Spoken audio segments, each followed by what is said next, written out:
Assalamualaikum warahmatullahi wabarakatuh. Saya Widya Zaminasari dari kelas 12 IPS 4. Di sini saya akan mempresentasikan tentang beriman kepada koda dan kodar. Pengertian koda dan kodar.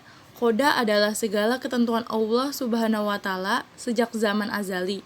Sedangkan kodar adalah ketetapan Allah Subhanahu wa taala terhadap seluruh makhluknya tentang segala sesuatu.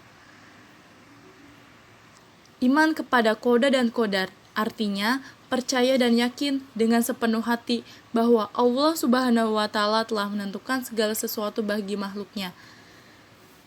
Menurut Yasin, iman kepada koda dan kodar adalah mengimani adanya ilmu Allah Subhanahu wa taala yang qadim dan mengimani adanya kehendak Allah Subhanahu wa taala yang berlaku serta kekuasaannya yang menyeluruh. Iman kepada koda dan kodar meliputi 4 prinsip. Yang pertama, iman kepada ilmu Allah Subhanahu wa taala. Yang kedua, iman bahwa semua qadar Allah Subhanahu wa taala telah di Lauh Mahfuz. Yang ketiga, iman kepada adanya kehendak Allah Subhanahu wa taala. Dan yang keempat, iman bahwa Allah Subhanahu wa taala adalah zat yang mewujudkan makhluk. Koda dan kodar biasa disebut dengan satu kata takdir. Bagi manusia dan makhluk lain, ada pandangan takdir baik dan buruk. Tetapi dalam pandangan Allah Subhanahu wa taala semua takdir itu baik karena keburukan tidak dinisbatkan kepada Allah Subhanahu wa taala. Nah, cara mengimani koda dan kodar.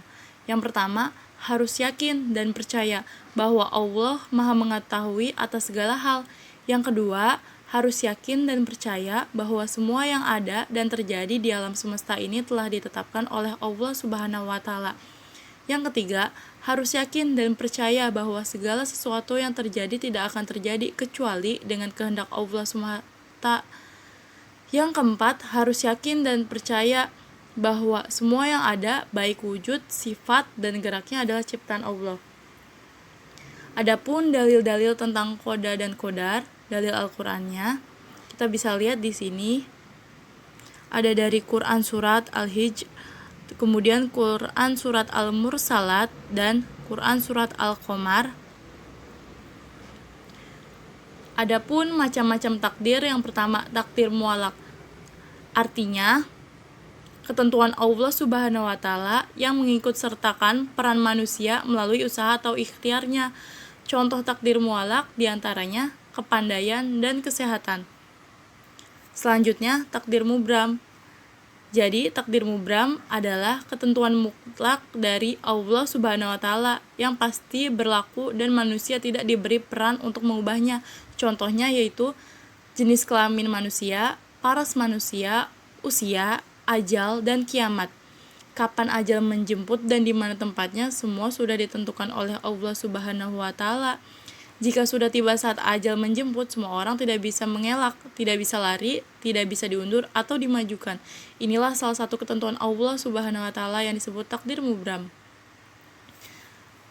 Adapun perilaku cerminan dari iman kepada koda dan kodar, yaitu senantiasa menyadari dan memahami bahwa semua yang terjadi pada diri kita adalah atas izin dari Allah. Kemudian bersikap sabar atas segala hal yang terjadi pada diri kita dan selalu bersangka baik dan optimis dalam menjalani hidup. Yang terakhir, hikmah beriman kepada koda dan kodar.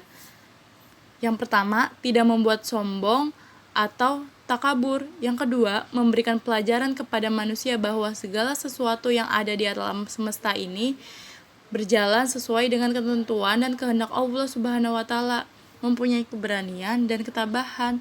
Dan yang terakhir, selalu merasa rela menerima setiap yang terjadi pada dirinya. Cukup sekian presentasi saya tadi, kurang lebihnya mohon maaf. Wassalamualaikum warahmatullahi wabarakatuh.